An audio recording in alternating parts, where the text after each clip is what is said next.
مرد کی سچی محبت یا ہوس میں فرق معلوم کرنا ہو تو بس یہ ایک چیز جان لو، لیکن عورت یہ فرق نہیں سمجھ پاتی۔ ماؤں کی جائے نماز پر کی جانے والی دعاؤں نے ہمیں کیسی کیسی بلاؤں سے بچایا ہوا ہے، اس کا علم اللہ تعالیٰ کے سوا کسی کو بھی نہیں ہے۔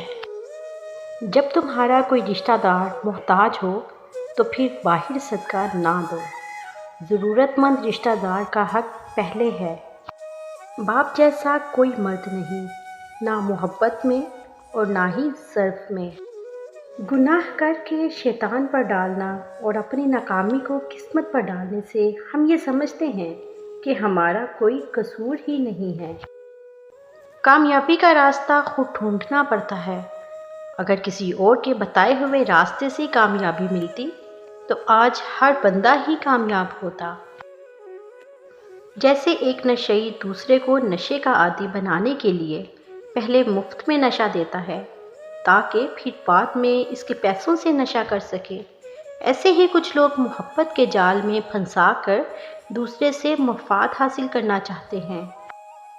خاموشی عظیم نعمت ہے، بالخصوص اس مقام پر جہاں اختلافات زیادہ ہوں، آوازیں بلند ہوں، علم کی کمی ہو اور دلیل کی کوئی اوقات ہی نہ ہو۔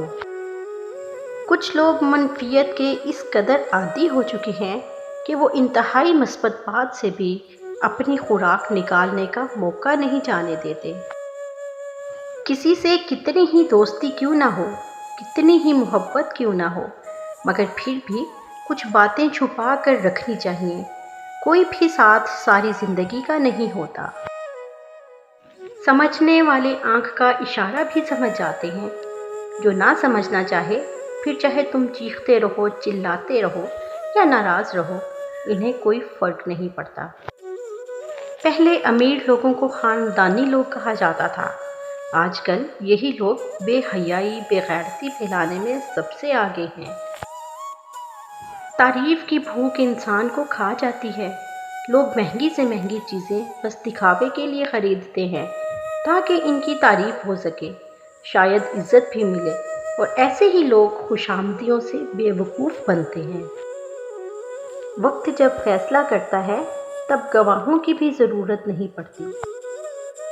مرد کی سچی محبت یا ہوس میں فرق معلوم کرنا ہو تو بس یہ ایک چیز جان لو، جو مرد سچی محبت نہیں کرتا وہ شادی کی بات پر ٹال مٹول کرے گا، لیکن سچی محبت کرنے والا مرد سیدھا نکاح کرے گا۔